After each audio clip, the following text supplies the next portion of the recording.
오늘의 말씀은 성숙을 이루는 공동체. 그래서 제가 계속해서 유월한다는 우리가 공동체, 교회가 어떻게 성숙해서 나아가야 되는 그 방향을 저와 여러분이 함께 교회를 이렇게 타려야 되겠구나라는 것을 알 수 있게끔 제가 한 달간의 말씀을 좀 정리해 봤습니다. 우리가 교회를 늘 다니는 이유가 뭘까요? 목적은 하나입니다. 그렇죠? 뭘까요? 아무도 대답 안 하시네. 구원받기 위해서 나오신 거 아닙니까? 구원이 우리의 목적이긴 합니다. 근데 그 목적만 가지고 교회를 다닌다? 그것은, 그죠. 물론 그 의미는 맞지만 우리가 교회를 목적만 향해서 달리다 보면 나 혼자 가다가 지쳐버릴 때가 있습니다. 오늘 사람은 누구나, 그죠. 혼자 한다라는 것, 혼자 신앙을 키운다라는 것, 여러분 생각은 어떻습니까? 잘할 수 있을 것 같습니까? 쉽지 않다라는 거예요. 물론 잘할 수 있어요. 혼자 열심히 잘할 수 있는 분도 계십니다. 그런데 혼자 하는 것 결코 쉽지가 않아요. 그러면 어떻게 해야 될까요? 함께 하는 겁니다. 그게 바로 신앙이고요. 우리가 신앙의 단계에서 성숙해지는 우리의 삶이 되는 겁니다. 우리가 누구나 하나는 조금 지금 뭐 부족하고 연약하고 이런 것들이 있다가 보니까 우리가 좀 성숙한 정말 어른으로서 하나님 앞에 바른된 그런 삶을 살 수 없을까? 라고 우리가 늘 우리에게 되물어 보기도 하죠. 잘 생각해 보시면 나무의 숲 속에서 잘 보시면 숲에 있는 나무가 어떻게 자라 있습니까? 막 쭉쭉 잘 자라있는, 바르게 자라있는 나무도 있지만, 어때요? 자세히 보면 막 나무가 뒤섞여 있지 않아요? 누가 어떤 나무는 막 바람에 막 휙 해서 그 옆에 나무한테 기대가지고 막 이렇게 넘어져 있는 나무도 있고요. 그렇지 않아요? 그런데 그 숲이 계속해서 그 나무가 죽은 것이 아니라 그런 상태에서도 함께 의지하고 함께 기대면서 숲을 갖고 나간다라는 겁니다. 신앙의 이 공동체도 마찬가지라고 저는 생각합니다. 누구는 물론 뛰어나신 분도 계실 거예요. 그리고 누구는 믿음이 우리가 보기에 저분은 믿음이 좋아 이럴 수도 있죠. 반대로 나는 왜 이러지? 이러신 분도 있을 겁니다. 그런데 이런 분들이 모여서 교회가 되고요. 이 교회가 이런 공동체를 이뤄 나가는 거예요. 내가 저 사람을 닮아가야지, 저 사람보다 내가 못해. 이런 생각을 가지면 할 수가 있는 게 아무것도 없습니다. 근데 나는 나의 길을 따라서, 근데 정말 중요한 게 있죠. 있어야 된다는 거예요. 오늘 제가 여러분에게 성숙을 이루는 공동체에 뭐 여러분의 다 달란트가 다르고요. 여러분의 삶이 다 다르죠. 또 성격이 다 달라요. 근데 그것을 막 일치하려고 막 제가 시키려고 한다고 강압한다고 그게 되나요? 아니에요. 그런 모든 성향이나 특성은 그대로 자기에 맞게 하는데요. 정말 중요한 것은 우리가 그러면 무엇을 따라 가야 되냐는 거죠. 여러분 잘 돌아보십시오. 세상은 뭘 따라서 쫓죠? 사람들이 무엇을 목표로 갑니까? 그래서 우리 전도사님 이러셨네요. 이걸 짜서 가지 않아요? 예, 그죠. 틀린 거 아니죠. 그게 목표입니다. 그러니까 뭐예요? 사람이 배신도 할 수 있고요. 또 때로는 비굴하지만 그 사람 밑에 고개를 숙여야 될 때도 있죠. 그게 목적이기 때문에, 목표이기 때문에 그거에 맞게끔 살아야 될 거 아닙니까? 그러면 교회는 어떨까요? 주님께서 야, 너 나 믿으면 구원이 있어 라는 우리가 잘 전제는 알 수 있어요. 주님을 내가 어떻게 믿어야 되지? 굽신해야 되나? 근데 성경 읽어보면 그런 것도 아니에요. 성경을 또 열심히 읽어보면 내가 어떻게 살아가야지? 주님이 원하는 대로 내가 구원받을 수 있지? 또 어떤 분들은, 저 같은 목회자들은 여러분들이 생각하기에 목회자들은 다 구원받은 거 아니야? 라고 생각할 수도 있어요. 그런데요, 그건 하나님이 구원을 주시는 것이 우리가 판단할 문제는 아니라고 저는 생각합니다. 오늘 저는 초대교회, 교회가 처음으로 태동되고 만들어질 때의 상황을 조금 살펴볼까 합니다. 근데 놀라운 거는 그들이 처음으로 교회가 만들어지는데요. 성령이 충만하고요. 또 그 속에서 그들끼리, 그죠? 놀라운 성과를 이루고 성숙해 나간다라는 겁니다. 근데 교회 안에 물론 문제가 많습니다. 그런데 이들에게 오늘 보여주는 것은 놀라움 그 자체라는 겁니다. 우리가 초대교회가 어떻게 구성되어지는지는 사도행전을 통해서 보면 좀 잘 알 수 있어요. 누가복음 하반절과 사도행전 전반절을 조금 읽어보시면 이어져 있거든요. 초대교회가 어떻게 이루어져 있을까요? 제가 잠깐 간단하게 설명해 드릴게요. 이스라엘 민족은 하나님 백성이라는 이스라엘 민족은 그죠? 1년에 한 번, 그러니까 자기가 정말 필요할 때 절기를 꼭 지키러 가시는 분이 있어요. 그게 그들의 절기인 유월절입니다. 예수님께서 십자가에 달리시기 전에 그죠? 유월절을 지키러 예루살렘에 입성하셨죠. 그와 오버랩 되는 겁니다. 지금 우리는 이제 초대교회 전반적인 내용을 제가 설명하고 있어요. 그런데 어떻습니까? 예수님이 예루살렘에 입성했을 때 호산나 다윗의 자손이요. 구원이 있다라고 얘기했지만 하루아침에 그죠? 예수님이 십자가에 달리신 거예요. 그러다 보니까 그들이 하루아침에 이걸 어떻게 해야 되지? 어떤 상황이야? 내가 믿는 메시아가 죽다니. 근데 놀라운 일이 일어나지 않았습니까? 부활하셨죠. 근데 놀라운 것은 이들이 유월절 지키러 왔다가 언제까지 그들이 그 예루살렘에 있는가 하면 오순절, 즉 50일 기간 동안 있다가 그들이 각자의 자기 집으로 돌아갑니다. 이들은 디아스포라 유대인이라고 해서 자기의 집은 딴 데 있어요. 예루살렘에 있는 게 아닙니다. 그런데 1년에 한 번 와서 절기를 지키러 오는 거예요. 근데 그때에 예수님께서 십자가에 죽는 모습을 보게 되죠. 그리고 예수님이 부활했던 내용을 그들이 눈으로 봤습니다. 그러다 보니까 오늘 사도행전 1장과 2장에 보면 그죠? 오순절이 가까워질 때 제자들이 그들에게 선포를 하죠. 특히 베드로가 얘기합니다. 유대인들에게 얘기하죠. 너희가 죽였던 그 자가 바로 메시아다. 예수 그리스도를 가리켜요. 그럼 그들이 그러면 내가 죽였어? 어떻게 해야 됩니까? 물어보는 거예요. 오늘 그 장면이 베드로가 이렇게 얘기합니다. 먼저 예수님 앞에 회개하십시오. 그리고 세례를 받으십시오. 그러면 예수님께서 성령을 선물로 주실 거라는 거예요. 이 내용은 오늘날 교회도 그대로 따르고 있습니다. 잘 한번 돌이켜 보십시오. 여러분이 예수님을 처음 만났을 때 예수님 앞에 우리의 죄를 자복했죠. 그리고 예수님을 영접했습니다. 그리고 세례를 하고 그리고 우리가 예수님께서 주는 성령님을 선물로 받은 겁니다. 이런 비하인드 스토리가 있는데요. 오늘 그러다 보니까 베드로가 설교했을 때 3천 명이 회개하고 왔다라고 얘기하고 있습니다. 오늘 우리 2장 하반절에 그렇게 기록되어 있어요. 그러다 보니까 이게 초대교회가 하루아침에 부흥이 된 겁니다. 우리식으로 표현하면. 근데 이들을 그러면 어떻게 해야 될까? 그들을 어떻게 이어서 기준으로 살아가야지 이들을 올바르게 길을 가르쳐야 될까라는 것이 오늘 이들의 문제였습니다. 그래서 이들이 오늘 내세운 것은 크게 한 세 가지를 얘기하고 있습니다. 이처럼 오늘 성숙한 삶을 살아가게 하기 위해서는 어떻게 해야 되냐? 첫 번째는 말씀과 기도. 이들이 말씀과 기도로 뿌리를 내리게 하고요. 두 번째는 사랑과 나눔입니다.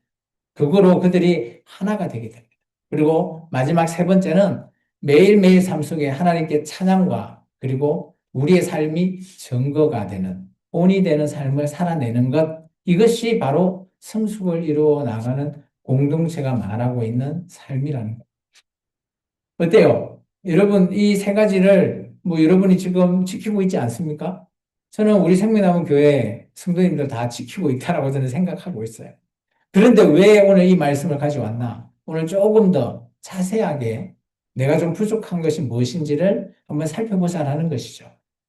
첫 번째입니다. 말씀과 기도의 공동체는 정말 공동체에 있어서 가장 중심이 되고 가장 중요한 것입니다. 이 초대교회는 하나님의 성령의 역사 가운데 태어나자마자 먼저 말씀과 기도로 오늘 뿌리를 내렸어요. 베드로가 전했던 그 말씀을 통해서 이들이 회개하고 돌아왔기 때문이죠. 그래서 말씀이 가장 먼저입니다. 우리 말씀 본문으로 한번 돌아가 볼까요? 신약성경 190쪽 사도행전 2장이죠. 42절입니다. 같이 읽겠습니다. 그들이 사도의 가르침을 받아 서로 교제하고 떡을 떼며 오로지 기도하기를 힘쓰니라. 말씀은 그들의 길을 밝혀주는 마치 등불이죠. 요즘 같으면 내비게이션과 같은 존재입니다. 그리고 기도는 어때요? 그들의 영혼을 살리는 호흡과도 같은 그런 것이죠. 우리가 숨을 쉬지 않는 건 어때요? 죽은 거나 마찬가지입니다. 그래서 우리가 기도하지 않으면 죽은 것이다라고 야고보 사도도 얘기했습니다. 성숙한 공동체는 언제나 말씀을 중심에 두는 겁니다. 말씀은 지식을 얻는 것이 아니에요. 그 말씀을 받고 내가 내 삶에 적용할 때 오늘 우리가 변화되고 그 적용으로 말미암아 내가 말씀대로 산다라고 우리가 말할 수 있습니다. 말씀은 어떤 중요한 내용을 담고 있을까요? 오늘 말씀은 우리의 모든 것들을 깨부숩니다. 히브리서 4장 12절입니다. 신약성경 355쪽에 있습니다. 한번 좀 뒤쪽으로 한번 조금 넘겨보시면요. 355쪽에 보면 히브리스가 나옵니다. 그래서 4장 12절이죠. 제 성경은 355쪽이라 조금 한두 장 오차가 있을 수는 있습니다. 같이 찾았으면 읽어보겠습니다. 하나님의 말씀은 살아있고 활력이 있어 좌우의 날선 어떤 것보다도 예리하여 혼과 영과 및 관절과 골수를 찔러 쪼개기까지 하며 또 마음의 생각과 뜻을 판단하신다라는 누가요? 말씀이요. 우리의 생각, 우리의 마음, 우리의 관절, 골수, 우리의 영, 혼까지도 쪼갤 수 있는 게 바로 말씀입니다. 여기는, 그죠? 제사를 드리는 제사자가 재물을, 칼을 쪼개는 좌우의 날성금이 그런 재물을 잡는 칼이에요. 그것을 말씀으로 비유한 겁니다. 이 말씀이 그만큼 우리의 마음, 생각, 관절, 골수까지 쪼갤 수 있는 거예요. 이게 우리가 말씀을 통해서 우리가 바뀔 수 있다는 것을 전제하고 있습니다. 말씀은 이처럼 공동체에 마음을 찔러서 깨닫게 하고요. 올바른 길로 갈 수 있게끔 인도한다는 그게 말씀이에요. 또한 성숙한 공동체는 이 말씀만 붙잡고 있다고 다 되는 것은 아닙니다. 말씀과 더불어 기도가 꼭 필요한 거예요. 우리가 기도하면 내가 원하는 것만 한다, 습관적으로 드린다, 이게 기도가 다가 아닌 거예요. 기도의 원래의 목적이 뭘까요? 기도는 바로 하나님 앞에 우리가 아뢰는 건데, 이게 그냥 내가 원하는 걸 아뢰는 게 아니라 하나님과의 대화라고 생각하십시오. 여러분 옆에 짝꿍이 있으시죠? 옆 사람 있죠? 내가 말도 안 하고 짝꿍만 째려보고 있으면 짝꿍이 내 마음 알아요? 뭐가 필요한지 알까요? 몰라요. 물론, 그죠? 오래된 부부는 뭐 눈빛만 봐도 안다고 하는데, 어쨌든, 말하지 않으면 알 수 없어요. 바로 기도가 그거예요. 우리가 하나님 앞에 아뢰지 않으면 하나님 알 수 없는 겁니다. 물론 전지전능하시니까 아실 수 있어요. 그래서 우리 필요한 거 다 준비해 놓았다라는 그런 말씀도 있어요. 그것은 우리가 어린아이 신앙일 때 가능한 거고요.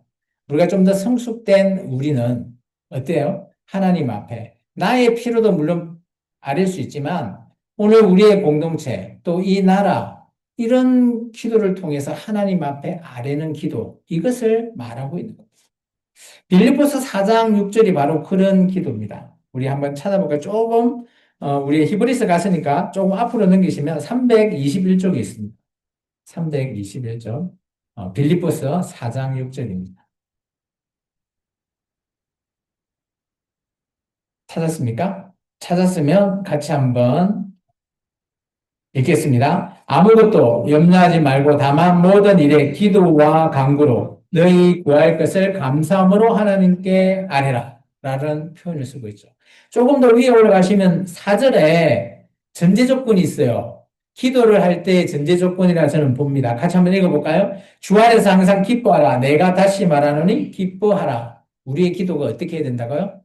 내가 하나님 앞에 기도와 간구 아뢰는데 어떤 마음으로요? 그죠? 기쁨이 없으면, 그죠?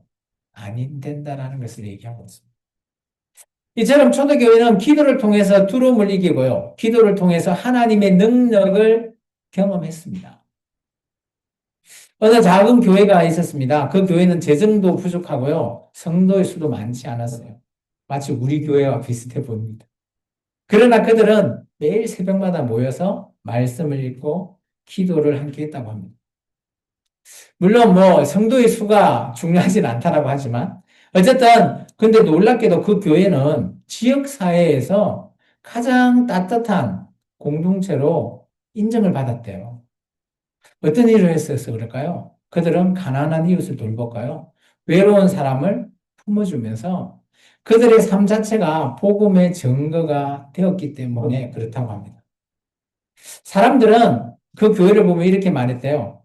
아, 저기는 작은 교회지만 살아있는 것 같아.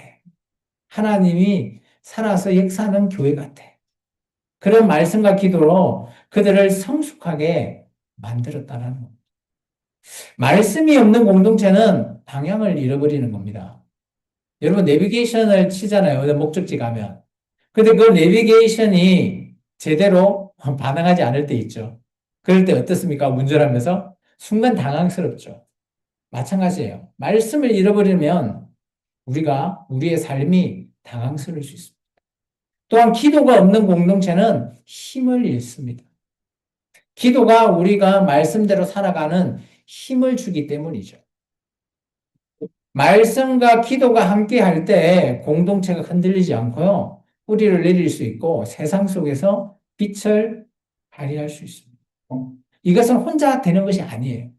이런 성숙을 이루는 첫걸음은 말씀과 기도의 공동체를 이루면서 살아가는 그 구성은 한 명 한 명이 있기 때문에 가능하다라는 것입니다. 두 번째는 사랑과 나눔의 공동체입니다. 그들이 초대교회에서 외부적으로 봤을 때 가장 눈에 보인 것이 바로 사랑과 나눔이었어요. 다시 우리 사도행전 2장으로 돌아가 볼까요? 44절과 45절을 한번 읽어보겠습니다.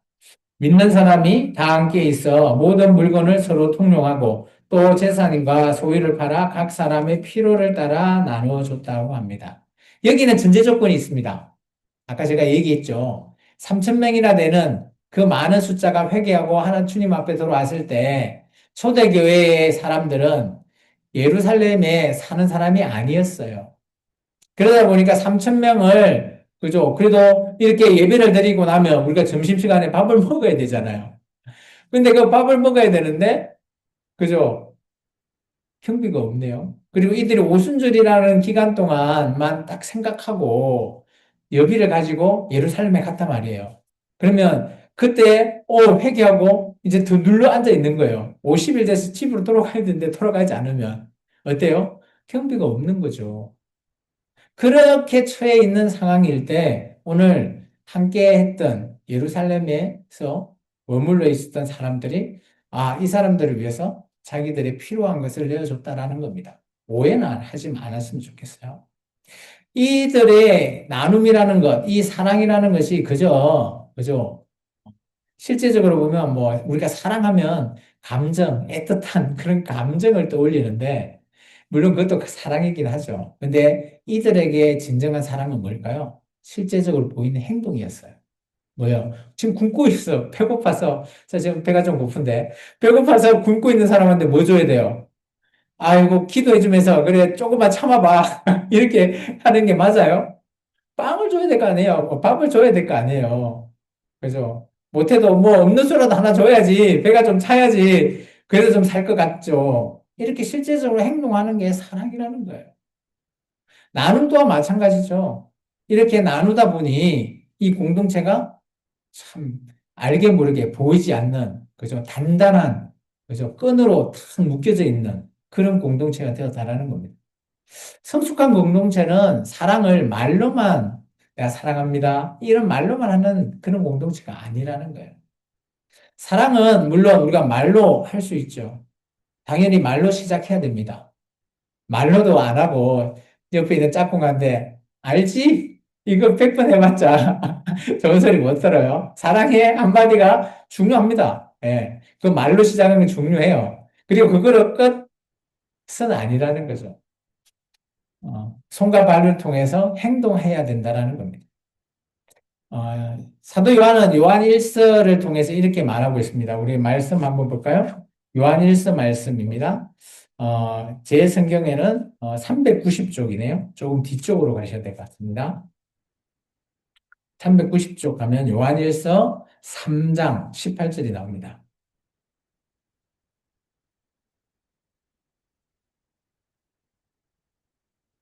같이 한번 읽어보겠습니다. 자녀들아, 우리가 말과 혀로만 사랑하지 말고 행함과 진실함으로 하자라고 하고 있습니다.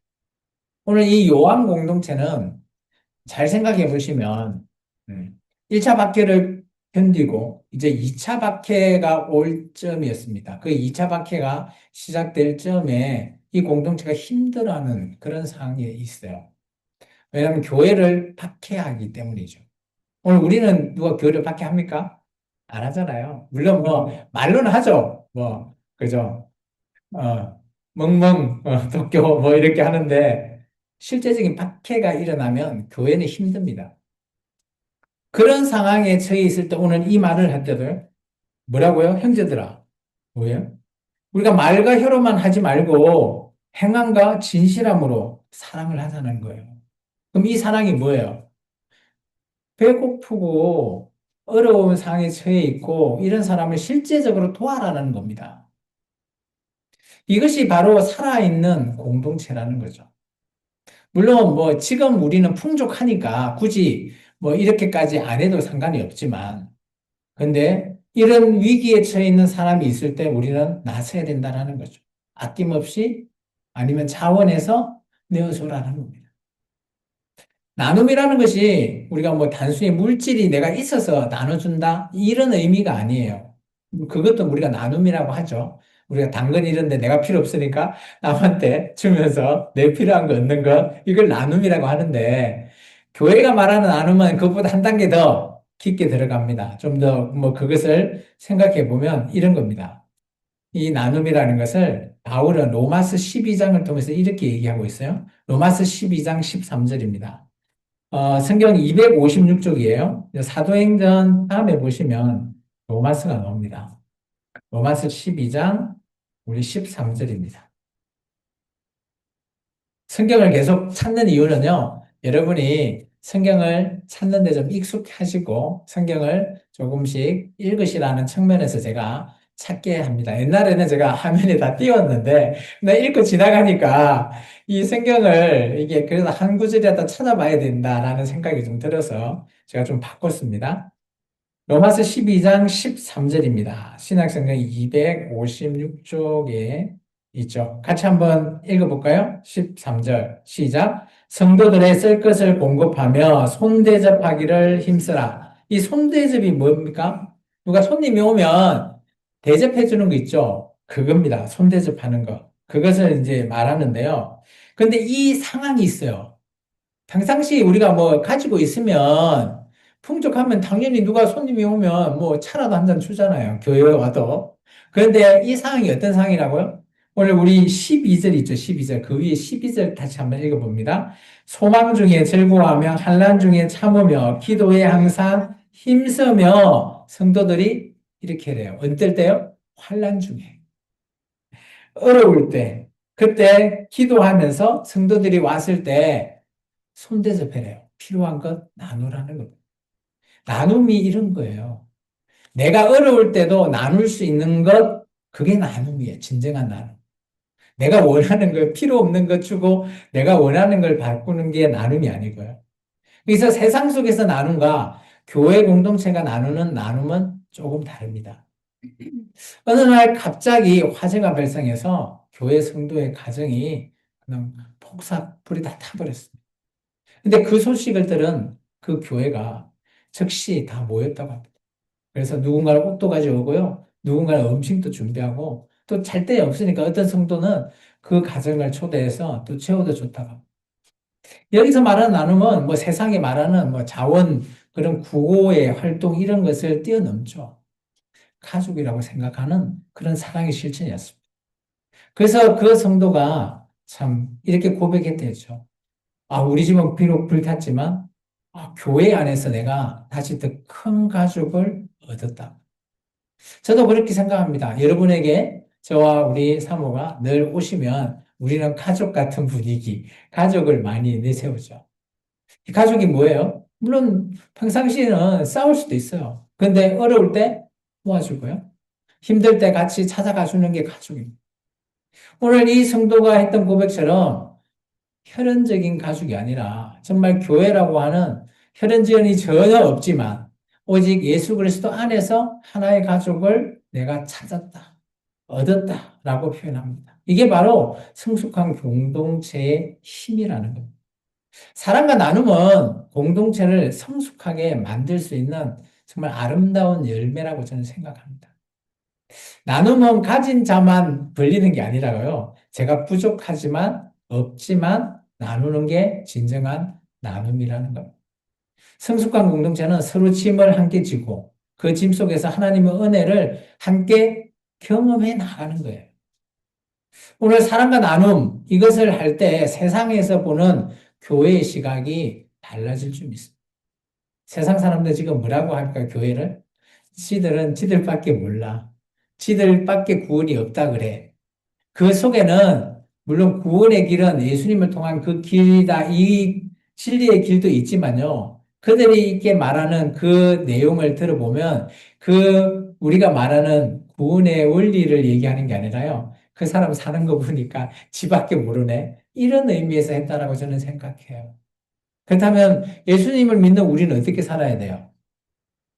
그런 세상 사람 앞에 나만 우리만, 이게 아니라 모두가 함께 나누고 사랑하는 공동체로 살아야지 정말 아까도 얘기했던 진정한 교회의 공동체가 되는 겁니다. 초대교회의 세 번째의 특징은 찬양과 증거였습니다. 우리 다시 사도행전으로 돌아가 볼까요? 47절입니다. 같이 한번 읽겠습니다. 하나님을 찬미하며 또 온 백성에게 칭송을 받으니 주께서 구원받은 사람을 날마다 더하게 하시니라. 그러니까 이게 교회의 숫자가 늘리는 이걸 보면 문자적으로 봤을 때는 찬양 열심히 하면 교회의 수가 늘어나는 거 아니야? 라고 생각할 수 있습니다. 그런 의미는 아니고요. 오늘 여기서 말하는 찬양은 그죠? 우리의 입술을 통해서 하나님을 높이는 것을 얘기합니다. 우리의 삶을 하나님 앞에 고백하고 우리의 삶이 그죠? 복음의 증거가 되는 삶을 살아내는 것을 찬양이라고 말합니다. 찬양은 우리가 좀 전에 예배 전에 우리가 같이 다 따라 불렀지만 노래로 끝나는 게 아니에요. 하나님께 드리는 우리의 정말 고백이에요, 고백. 나의 절실한 신앙 고백. 그리고 이 증거가 되는 이 증거라는 것은 말로만 증거되는 게 아니라 우리의 삶을 세상 사람한테 보이는 복음의 향기가 있을 때 오늘 우리가 증인이 되는 겁니다. 우리 그 대표기도 우리 노 집사님이 하실 때 그 아까 얘기했잖아요. 향기. 이 향기, 그리스도인은 향기를 품어야 돼요. 그래, 많은 사람들이 이 향기를 통해서, 이 사람이, 예수 믿는 사람이구나. 알게끔 향기를 오늘 우리가 내야 된다는 겁니다. 성숙한 공동체는 찬양을 통해서 하나님께 영광을 돌립니다. 찬양은 공동체의 영혼을 밝히는 빛이에요. 그래서 여러분이 예배 전에 아니면 예배 중에 찬양할 때 힘써 찬양하시기 바랍니다. 어두운 세상을 밝힐 수 있는 도구가 찬양입니다. 시편 중에 이제 맨 마지막 장에 보면 시편 150편이 있습니다. 시편 말씀은 구약으로 가셔야 돼요. 구약. 신약이 아니라 구약으로 가보시면 시편 910쪽에 시편이라는 말씀 맨 마지막에 보시면 150절이 있습니다. 910쪽 그것도 맨 마지막 절 150편 6절 한번 찾아보시겠습니까? 910쪽에 있습니다. 구약 같이 한번 읽습니다. 호흡이 있는 자마다 여호와를 찬양할지어다. 할렐루야. 시편이 150편이 있고 그중에 맨 마지막 절이 뭐라고 해요? 그죠? 호흡이 있는 자는 뭘 해야 된다고요? 찬양. 그러면 우리가 뭘 해야 돼요? 우리 성도가 존재하는 이유는 찬양하기 위함입니다. 공동체가 하나님 앞에 살아있음을 보여주는 가장 아름다운 표현이 찬양이에요. 그래서 여러분의 찬양 시간 때 입도 안 벌리시는 분은 이제 입을 벌리시고 즐겁게 찬양하십시오. 기쁘게 찬양하십시오. 찬양이 하나님께서 받으시는 정말 우리의 진솔한 마음을 받으시는 그런 기도입니다. 성숙한 공동체는 그죠. 또한 이런 찬양을 늘 하다 보면 어때요? 세상 속에서 우리의 삶이 그죠. 증거가 되어야 된다라는 거예요. 증거라고 하는 것은 뭘까요? 좀 우리 기독교인이 증거라고 하는 것은 우리의 삶밖에 없어요. 남들이 봤을 때, 아, 저 사람, 착하고, 저 사람 사는 거 보니까 하나님을 믿는 것 같아. 뭐 이런 것들을 믿지 않는 사람이 말할 때 우리가 증거된 삶이에요. 그것을 그리스도인이라고 말했습니다. 이런 증거가 되는 삶, 예수님도 산상수훈의 팔복을 설교하고 나서 가장 첫 번째로 실천해야 되는 내용을 뭐라고 얘기한 줄 아십니까? 바로 너희는 세상의 빛과 소금과 같은 존재로 살아라는 겁니다. 맞는지 한번 볼까요? 마태복음입니다. 마태복음 5장이죠. 우리가 지금 사도행전이니까 조금 앞으로 가시면 됩니다. 마태복음은 맨 처음에 있는 복음서예요. 5쪽입니다. 5쪽. 5쪽, 5장 1절부터 해서, 그죠? 12절까지가 예수님께서 팔복에 대해서 이렇게 설교하셨어요. 그리고 나서 13절부터 16절까지가 처음으로, 그러면 너희가 이 팔복을 어떻게 받을 수 있는지에 대한 실천을 이렇게 해라는 거죠. 그 중에 16절입니다. 같이 읽습니다. 이같이 너희 빛이 사람 앞에 비치게 하여 그들로 너희 착한 행실을 보고 하늘에 계신 너희 아버지께 영광을 돌리게 하라. 어때요? 우리가 세상의 빛과 같은 존재로 살아가는 것이 내가 빛나는 게 아니라 우리를 통해서 누가요? 하나님께서 영광을 받으신다라는 겁니다. 그러면 우리의 삶이 어떻게 살아야 돼요? 세상 사람들 앞에 본이 되는 삶, 빛과 소금과 되는 존재의 그런 삶을 살아내야 된다라는 거예요. 그런 자에게 예수님께서 팔복, 8가지 복을 분류해서 주신다라고 했어요. 어느 직장에, 예수를 믿는 성도가 있었습니다. 이 사람은 늘 정직하고요. 사람들 앞에서 늘 따뜻한 그런 사람으로 여겨졌습니다. 뭐, 특별히 뭐, 이렇게 회식을 해도 그는 예수님을 믿는다는 그 자신만의 정체성을 드러내고, 뭐, 술이나 이런 것들도 마시지 않고요. 이제 그런 상황을 이렇게 지나다 보니까 그 회사에서 이제 큰 프로젝트를 실행했는데 그 프로젝트가 안타깝게는 실패로 돌아가 버렸습니다. 그래서 이 회사가 뭐 이게 부도까지 날 그런 지경에 처해 있을 그런 상황에 처해 있었다라고 합니다. 근데 많은 사람들은 서로를 탓했다 했죠. 아유, 네가 좀 더 잘하면 되지. 그래서 네가 잘못해서 그래.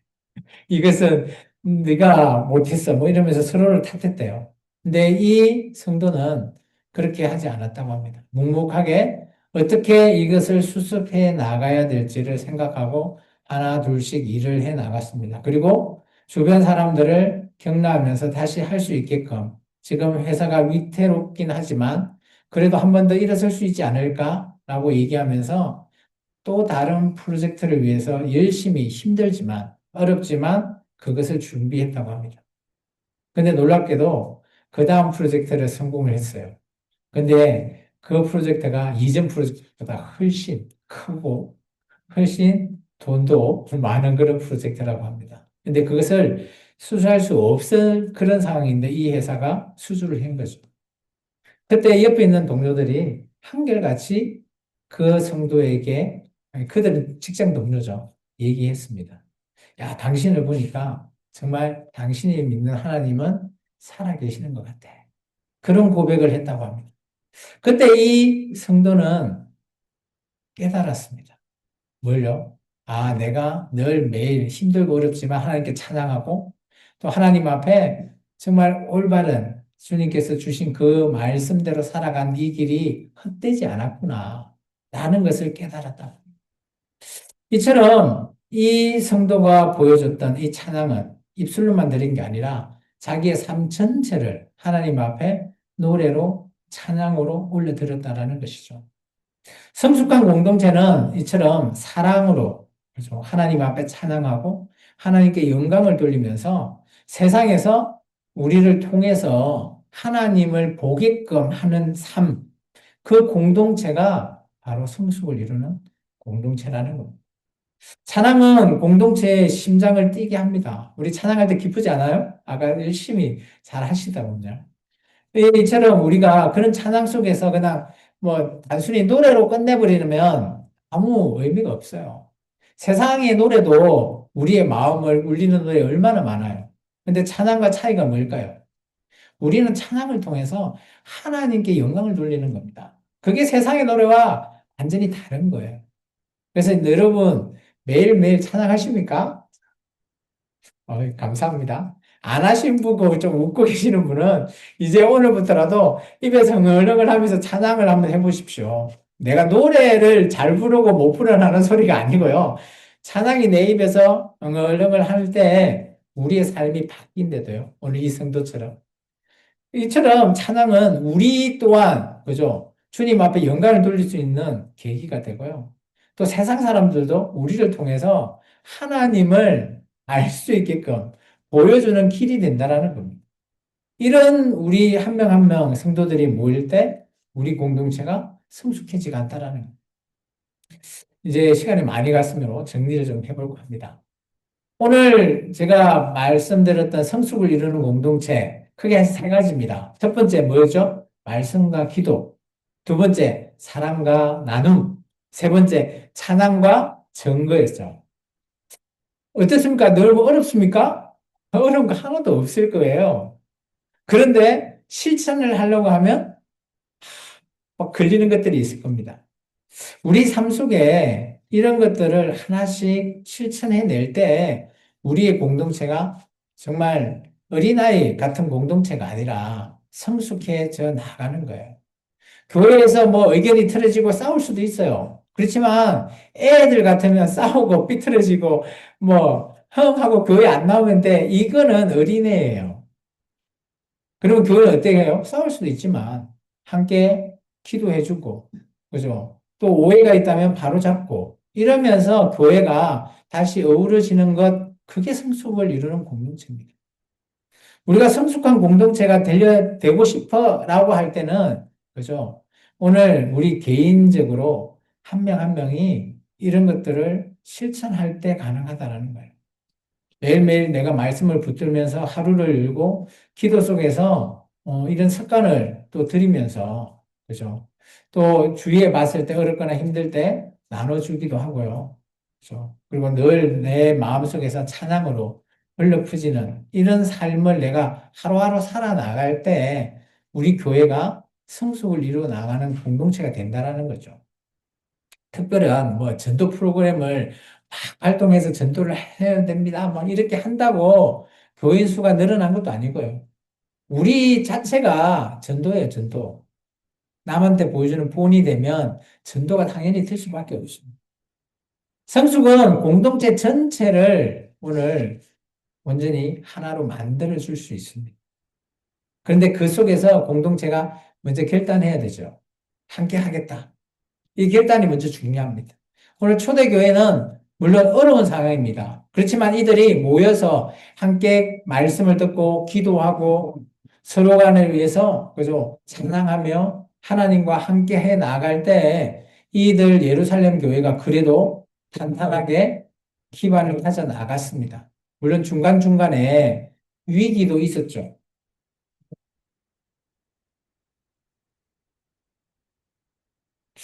햄버가 조금 문제가 있는 것 같네요. 어쨌든 간에 성숙은, 그죠? 우리가 세상 속에서 우리가 본으로 보여질 때 완성되는 거라고 저는 생각해요. 교회가, 뭐 세상 사람들이 이렇게 생각하면 교회는 세상과 단절되어 있는 섬이다라고 생각할 수 있어요. 절대 그러면 교회는 교회로서 역할을 못한다. 보셔야 돼요. 교회는 세상 속에서 단절되어 있는 섬이 아니라고요. 세상에 빛을 발하는 존재여야 돼요. 그리고 우리 뭐 주변에 보면 교회, 큰 교회가 막 갈라지고 그러잖아요. 그러면 세상 사람들은 흉을 보죠. 뭐 누가 뭐 했다. 근데 갈라져서 또 교회가 서면 그것은 또 주님의 뜻이라고 저는 생각해요. 교회는 크게 웅장하게 있으라는 것이 아니라 작지만 예수님의 복음을 증언하고 그런 사람들이 퍼져나가기를 원했어요. 사도행전은 대부분 교회가 그런 겁니다. 예루살렘에서 안디옥으로 또 많은 나라로 퍼져나가면서 바울이 전도했잖아요. 많은 교회들이 세워나가는 겁니다. 그게 교회예요. 그래서 교회에서는 분란이 있을 수 있지만 교회가 또 다른 나눠지고 또다시 성장해가고 하는 것이 교회가 한 주님이 원하는 교회의 목적입니다. 따라서 이 교회는 우리 한 명 한 명이 이렇게 성숙을 이뤄 나갈 때 바로 서게 되고요. 주님의 뜻을 이어받을 수 있습니다. 이제 우리 모두가 이 말씀으로 살면서 살아내야 되는 겁니다. 그래서 세상 속에서 우리가 성숙을 이뤄 나갈 수 있는 공동체로 설 수 있다라는 것입니다. 말을 그만해라고 마이크가 뭐라 뭐라 하네요. 기도합시다. 주님 감사합니다. 오늘도 귀한 말씀을 통해서 주님의 뜻을 알고